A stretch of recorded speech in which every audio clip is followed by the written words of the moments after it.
जज्ब के आलम में निकले जो लबे मोमिन से, जज्ब के आलम में जो निकले लबे मोमिन से, हकीकत में वो बात तकदीर इलाही है। इन औलिया किराम का आलम यह है कि न हो आराम जिस बीमार को सारे जमाने से, न हो आराम जिस बीमार को सारे जमाने से, उठा ले जाए थोड़ी सी खाक इनके आस्ताने से, उठा ले जाए थोड़ी सी खाक इनके आस्ताने से। अल्लाह के नबी फरमाते हैं इत्तकू बिफरासतिल मोमिन, मोमिन की निगाहे बातिनी से डरो, फइन्नहु यंजुरु बिनूरिल्लाह, इसलिए कि वो अल्लाह के नूर से देखता है। मोमिन की फरासत बातिनी से डरो, इसलिए कि वो अल्लाह के नूर से देखा करता है, अल्लाह के नूर से देखता है। हजरात जश्न गौसुल वरा की महफिल पाक है। आज चर्चा किसका आप सुन रहे हैं? शाह जीला का चर्चा सुन रहे हैं, बगदाद वाले आका का चर्चा सुन रहे हैं। कौन बगदाद वाले आका हैं? वही बगदाद वाले आका जिनको सादाते किराम कहा, जिनको सैयद और आले रसूल कहा जाता है, जिनको नजीबुत तरफैन और मजमउल बहरैन कहा जाता है। कौन? गौसे पाक आला हजरत ने कहा था, वाह क्या मर्तबा ए गौस है बाला तेरा, वाह क्या मर्तबा ए गौस है बाला तेरा, ऊंचे ऊंचों के सरों से है कदम आला तेरा, क्या तबे जिस पे हिमायत का हो पंजा तेरा, शेर को खतरे में लाता नहीं कुत्ता तेरा, तुझसे दर दर से सग, सग से है मुझको निस्बत। या रसूल अल्लाह, आपके गुलाब के शहजादे आला, आपके शहजादे हुजूर गौसे आजम से हम मुसलमानों को इतनी ज्यादा अकीदत है कि आला हजरत फाजिल बरेलवी ने बारगाह गौसियत का कुत्ता और गुलाम अपने आप को कहा है कि ऐ अब्दुल कादिर जिलानी, तुझसे दर दर से सग और सग से है मुझको निस्बत, मेरी गर्दन में भी है दूर का डोरा तेरा, इस निशानी के जो सग हैं नहीं मारे जाते, इस निशानी के जो सग हैं नहीं मारे जाते, हश्र तक मेरे गले में रहे पट्टा तेरा, हश्र तक मेरे गले में रहे पट्टा तेरा। कौन गौसे आजम है जो पैदाइशी वली है? वो गौसे आजम। कौन गौसे आजम है जो रमजान के महीनों में माँ का दूध न पीते हो रोजे की हालत में? वो गौसे आजम। कौन गौसे आजम जिनको बचपन में विलायत के मकाम पे फाइज किया गया हो? वो गौसे आजम। कौन गौसे आजम? वो गौसे आजम कि जब कभी खेलने वाले बच्चों की तरफ खेलने के लिए अगर माइल भी हो जाते थे तो गैब से आवाज आती थी, इलैया या मुबारक, इलैया या मुबारक, मुबारक बच्चे तू मेरी तरफ आ जा, तू खेल कूद के लिए दुनिया में पैदा नहीं किया गया है। कौन गौसे आजम? वो गौसे आजम जिनको बारगाह मुस्तफा से मुहियुद्दीन का खिताब मिला है। कौन गौसे आजम? वो गौसे आजम जिनको बारगाह मुस्तफा से रूहानी बेटे का खिताब मिला है। कौन गौसे आजम? वो गौसे आजम जो तमाम औलियाए जमाना के सरदार है। कौन गौसे आजम? जो गौसे आजम का कदमे नमाज नाज औलियाए किराम की गर्दन मुबारक पे है। गौसे पाक से पहले जो औलिया थे, गौसे पाक के जमाने में जो औलिया थे, कयामत तक जो औलिया किराम रहेंगे, उन सारे वलियों की गर्दन पे गौसे पाक का कदमे नाज है। तभी तो शायर ने कहा था, जिसकी मिंबर बनी गर्दने औलिया, जिसकी मिंबर बनी गर्दने औलिया, उस कदम की करामत पे लाखों सलाम। और गौसे आजम मुत्तकी हर आन में, गौसे आजम मुत्तकी हर आन में, छोड़ा माँ का दूध माहे रमजान में, छोड़ा माँ का दूध माहे रमजान में। कसीरुल करामत बुजुर्ग और शख्सियत का नाम गौसे पाक है, जो गौसुल वरा भी है, जो गौसुल सकलैन भी है। कायनात के जर्रे जर्रे के गौसे आजम गौसे पाक है, तमाम मखलूक के गौसे पाक गौसे आजम गौसे पाक है। जिस तरह इंसानों के गौसे पाक है, इसी तरह जिन्नातों के भी गौसे पाक है। तभी तो बरेली के इमाम अहमद रजा खान ने कहा था, वाह क्या मर्तबा ऐ गौस है बाला तेरा, ऊंचे ऊंचों के सरों से है कदम आला तेरा। और जो वली कब्ल हुए या बाद हुए या होंगे, सब अदब रखते हैं दिल में मेरे आका तेरा। वाह, बहुत उम्दा। वो गौसे आजम जिलानी शरीयत मुहम्मदिया पर इस तरीके से साबित कदम रहे और शरीयत मुहम्मदी पे अमल करते रहे कि इल्मे दीन मुस्तफ़ा के हुसूल के लिए शहर जिलान को छोड़कर सफर बगदाद करते हैं। रास्ते में डाकुओं का मामला होता है, वाक़या आपने बारहा सुना है। बगदाद के शहर में पहुंच जाते हैं। शहर बगदाद में पहुंचने के बाद इल्मे दीन मुस्तफ़ा हासिल करते हैं। इल्मे दीन मुस्तफ़ा हासिल करने में जितनी परेशानियां थी गौसे गौसे आजम उठाते रहे। आज की तरह उस दौर में दारुल उलूम नहीं हुआ करता था, दीनी मकतब आज के तरस पे नहीं होता था कि एक ही मदरसे में एक ही छत के नीचे अगर बच्चा एडमिशन ले ले तो एक ही छत के नीचे आज के दौर में इंग्लिश भी पढ़ लेता है, एक ही मदरसे के अंदर साइंस की तालीम भी हासिल कर लेता है, कंप्यूटर की भी तालीम हासिल कर लेता है, मैथ की भी तालीम हासिल कर लेता है, अंग्रेजी की भी तालीम हासिल कर लेता है। और जब बात दीनियात की आती है तो एक ही मदरसे में, मिसाल के तौर पे आपके इलाके में शहर में दारुल उलूम फजल रहमानिया है जो मेरा भी मादर इल्मी है, जहाँ 5 साल मैंने भी मौलवियत की किताबें पढ़ी है और आपके शहर में आपका दाना खा करके आलिम बना हूँ। आप ही के शहर में ज़माने तालिबी इल्मी का 5 साल मेरा इसी दारुल फजल रहमानिया में गुजरा है। हजरात अल्लाह के नबी सल्लल्लाहु अलैहि वसल्लम का इल्म दीन हासिल करने के लिए जब बगदाद की सरजमीन पर गौसे आजम पहुंचते हैं तो आज की तरह मदरसे नहीं थे कि एक ही मदरसे में एडमिशन ले लिया जाए तो इल्म नहव की भी तालीम हासिल हो जाए,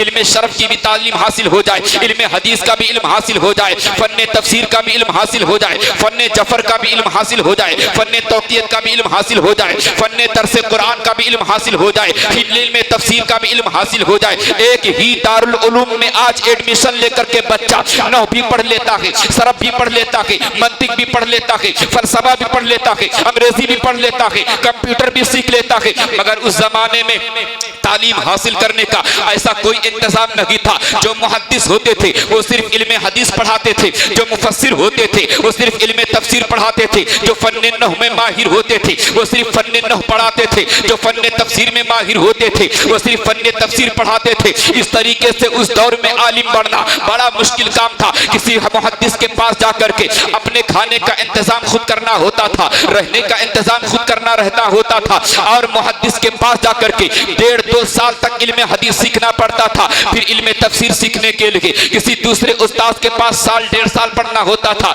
इल्म मंतिक सीखने के लिए फिर किसी दूसरे उस्ताद के पास जाना होता था। इल्म नहव सीखने के लिए किसी दूसरे उस्ताद के पास जाना होता था।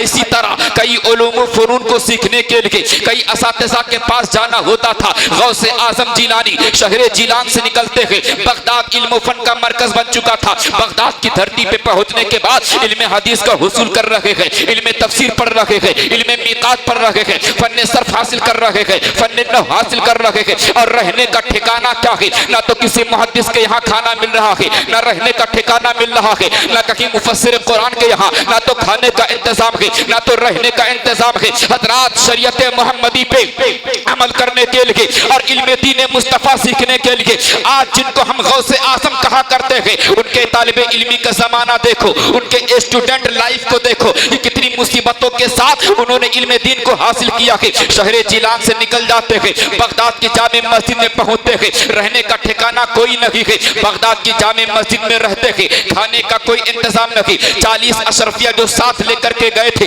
जब खा चुके वो सारी 40 अशरफिया जब खर्च हो चुके, जब खाने का कोई इंतजाम नहीं तो जो लोग देते थे खाने के लिए वही खा पी लेते थे, वरना फाके करते थे, भूखे रहते थे। हजरत गौसे आजम जिलानी खुद ही इरशाद फरमाते थे कि जब भूखे रहते हुए परेशानी से ज्यादा परेशानी लाहिक हो गई तो हमने जंगल का सफर कर लिया और जंगल में जाने के बाद दरख्तों के पत्ते खा करके अपने पेट की भूख को मिटाते रहे, मगर नबी का दीन सीखते रहे, नबी का लाया कुरान सीखते रहे, नबी की इल्म हदीस सीखते रहे, नबी का लाया हुआ इल्म तफसीर सीखते रहे। दरख्तों के पत्ते खा खा करके जो आलिम दीन बना हो उसको गौसे आजम जिलानी कहा जाता है। एक मर्तबा शहर जिलान का एक मुसाफिर बगदाद जा रहा था। अब्दुल कादिर जिलानी गौसे पाक की वालिदा को पता चला कि मेरे शहर से एक काफिला जा रहा है जो शहर बगदाद जा रहा है, तो एक मुसाफिर को बुला करके हुजूर गौसे आजम की वालिदा ने कहा ये कुछ अशरफिया हैं, ले लो, तुम बगदाद जा रहे हो, वहां मेरा बेटा अब्दुल कादिर पढ़ने के लिए गया है, इल्म दीन हासिल करने के लिए गया है। जब वहां मेरा बेटा अब्दुल कादिर तुम्हें मिलेगा तो ये पैसे ये खर्चे तुम उसको दे देना। हजरात वो मुसाफिर शहर बगदाद आता है, तिजारत करता है, तिजारत करने के बाद तलाश करता है कि बगदाद में अब्दुल कादिर नाम का कौन बच्चा है जो शहर जिलान से पढ़ने के लिए आया है। पूरे बगदाद में तलाश करता रहा मगर अब्दुल कादिर नाम का कोई बच्चा नहीं मिला।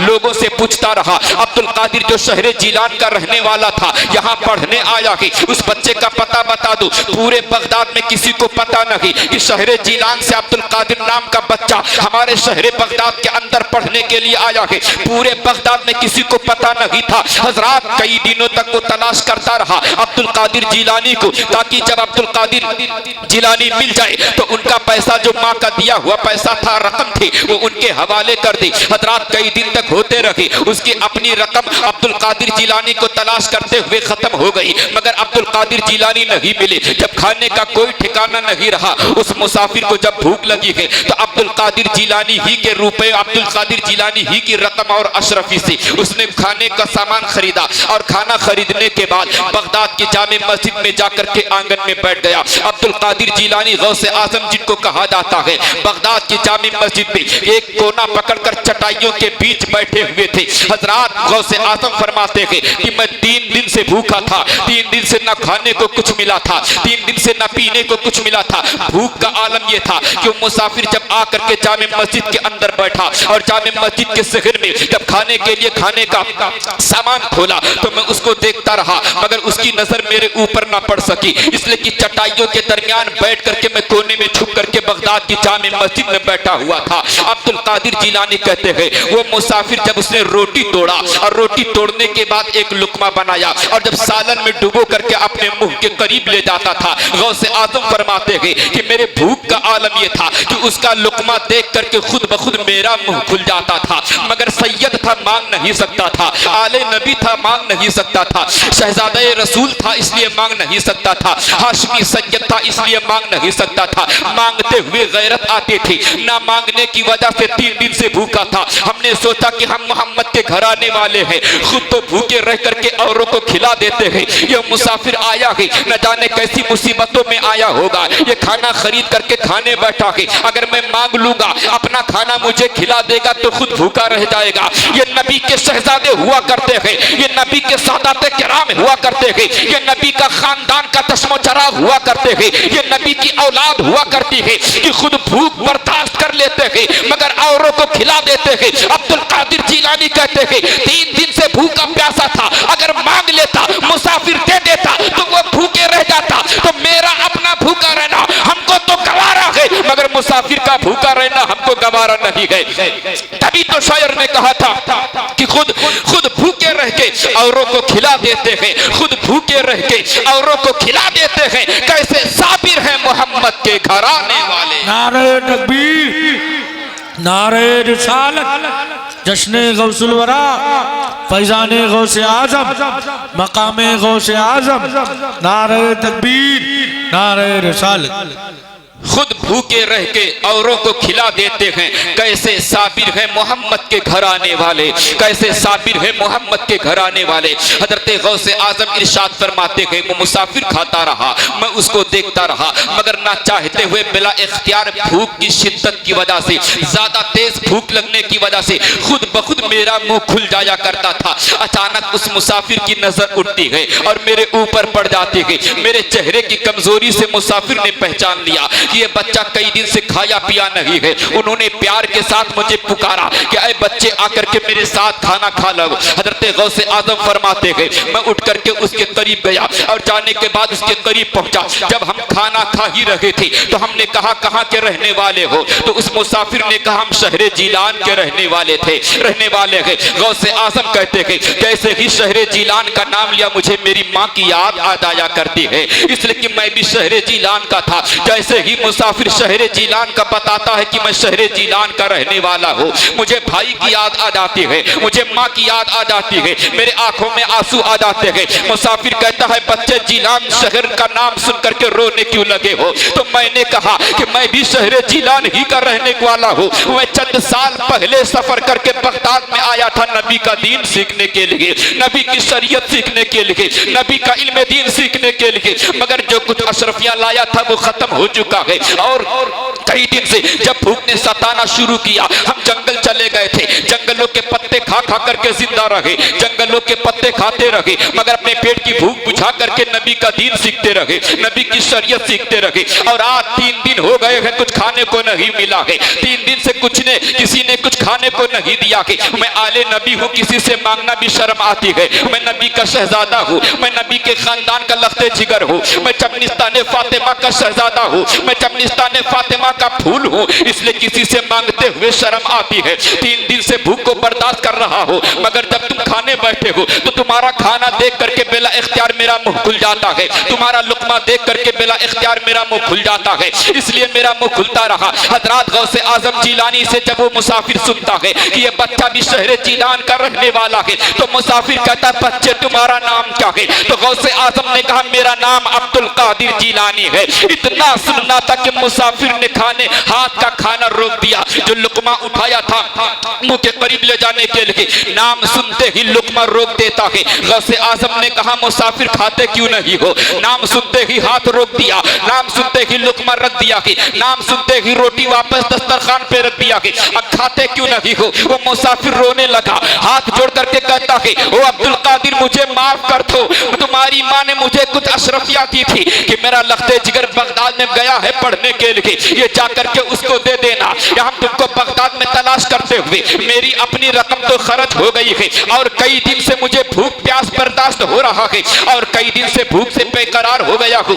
मगर आज जब बर्दाश्त से बाहर हो चुका है तो ऐ बेटा अब्दुल कादिर तुम्हारी ही रकम से मैंने ये खाना खरीद लिया है, मैंने अमानत में खयानत कर दी है, मगर ये मैंने जानबूझ के नहीं किया है। भूख की बर्दाश्त नहीं होती है, कई दिन से भूखा प्यासा हो, तुम्हें तलाश करता हूँ मगर पूरे बगदाद में तुम्हारा नाम बताने वाला कोई नहीं है, इसलिए तुम्हारी ही रकम से हमने ये खाना खरीदा था। अय अब्दुल कादिर अब ये रकम भी तुम्हारी है, ये खाना भी तुम्हारा है। हम तो ये समझ रहे थे कि हम मेजबान है और तुमको मेहमान बना करके हम तुम्हें खिला रहे थे, मगर अब तो मामला उल्टा हो गया है, अब तुम मेजबान तुम हो, मेहमान मैं हूँ। अगर तुम कहो ये खाना भी तुम्हारा है, ये रकम भी तुम्हारी है, अगर तुम इजाजत दो तब हम खाएंगे। अब्दुल कादिर जिलानी ने कहा हम उस नबी के घर से ताल्लुक रखते हैं जो औरों को खिला देते हैं, खुद भूखे रहते हैं। मेरे नबी का आलम यह था, मैं उस नबी का शहजादा हूँ, मैं उस नबी का लख्ते जिगर हूँ कि ढूंढा ही करे सदरे कयामत के सिपाही वो किसको मिले जो तेरे दामन में छुपा हो। मेरे नाना जान का आलम यह है, मेरे नाना जान का आलम यह है कि खुद भीख लिए रहे अपनी गली में क्यों वो रवादार सदा हो, वो अपनी गली में क्यों रवादार सदा हो, जो भीख लिए रहे गदा देख रहा हो। मैं उस नबी का शहजादा हूँ कि आता है फकीरों पे उन्हें प्यार कुछ ऐसा, आता है फकीरों पे उन्हें प्यार कुछ ऐसा कि खुद भीख दे और खुद कहे मंगते का भला हो। मैं उस नबी का शहजादा हूँ जिसकी शान ये शान है कि मंगता तो है मंगता कोई शाहों में दिखा दे, मंगता तो है मंगता कोई शाहों में दिखा दे, जिसको मेरे सरकार से टुकड़ा ना मिला है। मैं उस नबी का शहजादा हूँ कि आला हजरत ने कहा था कि या रसूल अल्लाह कौन देता है देने को मुँह चाहिए, कौन देता है देने को मुँह चाहिए, अरे देने वाला है सच्चा हमारा नबी। नारे तकबीर, नारे रिसालत, इख्तियारात मुस्तफ़ा, अज़मत मकामे मुस्तफ़ा, नारे तकबीर,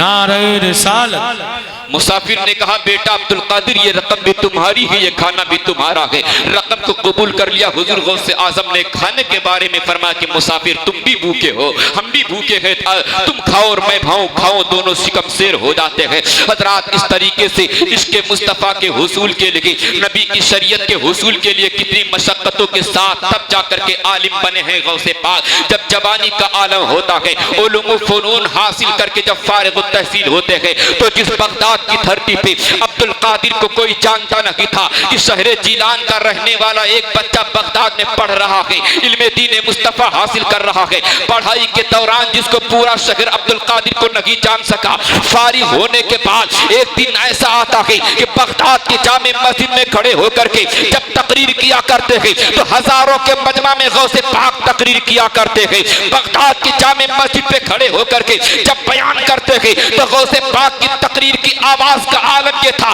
कि बगैर माइक के जितनी तेज आवाज पहले इंसान को सुनाई देती थी, 1000 के बाद जो इंसान बैठता था आखिरी इंसान को भी उतनी तेज सुनाई दिया करते थे। ये गौसे आजम की आवाज की करामत है, ये गौसे पाक की जो है गौसे पाक की वेलायत का आलम यह था कि जो करीब वाला जितनी तेज सुनता था, दूर वाला भी गौसे पाक की तकरीर को उसी आवाज में सुन लिया करता था।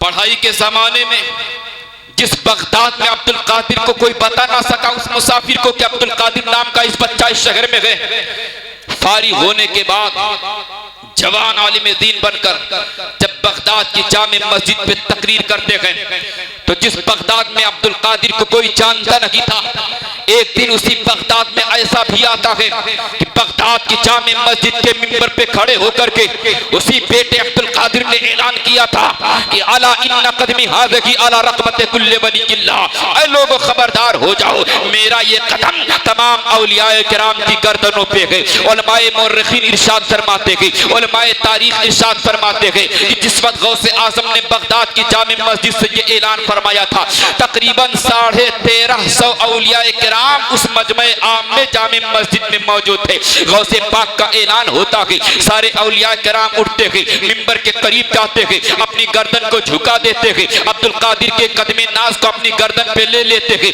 और आपकी गुलामी का इकरार कर लिया करते हैं। जिस वक्त गौसे पाक ने ये ऐलान फरमाया, उस वक्त हिंदुस्तान में आने से पहले हिंदुस्तान के महाराजा, हम सुन्नियों के ख्वाजा हजरत ख्वाजा गरीब नवाज खुरासान के जंगल में इबादत इलाही कर रहे थे। सैकड़ों मील की दूरी से गौसे पाक की आवाज को ख्वाजा गरीब नवाज सुन लिया करते हैं, वहीं पर अपने सर को झुका देते हैं, अर्ज करते हैं बल आईनी व रासी या शेख अब्दुल कादिर जिलानी, ऐ अब्दुल कादिर जिलानी, आपका नाम के कदमे नाज हमारी गर्दन ही पे नहीं, बल आईनी व रासी, बल्कि मेरी गर्दन पे, मेरे आंखों पे भी आपका कदम है, मेरे सर पे भी आपका कदम है। तभी तो आला हजरत के लख्ते जिगर, आला हजरत के बेटे हुजूर मुफ्ती आज़म हिंद ने कहा था कि ये दिल ये जिगर है, ये आंखें ये सर है, ये दिल ये जिगर है, ये आंखें ये सर है, जहां चाहो रखो कदम गौसे आज़म, सुभान अल्लाह, सुभान अल्लाह। जहां चाहो रखो कदम गौसे आज़म। हजरात तो गौसे आज़म यूं ही गौसे आज़म नहीं बने हैं,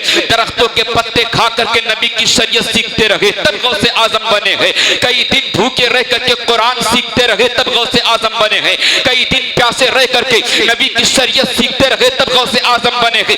आज हम मुसलमान ये चाहते हैं कि जलसा जुलूस करके हम कामयाबी पा जाएंगे, बेलाशुबा तुम कामयाबी पा जाओगे, मगर कामयाबी सही मानों में उसी वक्त मिलेगी जब हम गौसे आज़म के नक्शे कदम पे चलेंगे, गौसे आज़म के मिशन पे चलेंगे। गौसे आज़म ने रसूलुल्लाह से मोहब्बत की थी, रसूलुल्लाह की सुन्नतों पे अमल किया था, तो हमको भी रसूलुल्लाह की सुन्नतों पे अमल करना होगा और हाथ बांध करके बारगाह मुस्तफा में यही कहना होगा, या रसूलल्लाह तुझे जाना तुझे माना, न रखा गैर से काम, लिल्लाहिल हम्द में दुनिया से मुसलमान गया। बस ये मुख्तसर सी तकरीर आपके मिजाज के मुताबिक हमने आपके सामने पेश कर दी। अगर मिजाज 1.5 घंटा 2 घंटे का बना होता और अच्छा माहौल मिला होता तो इंशाअल्लाह 1.5-2 घंटा भी बेहतरीन अंदाज में हम तकरीर करने आपके सामने तकरीर कर सकते थे।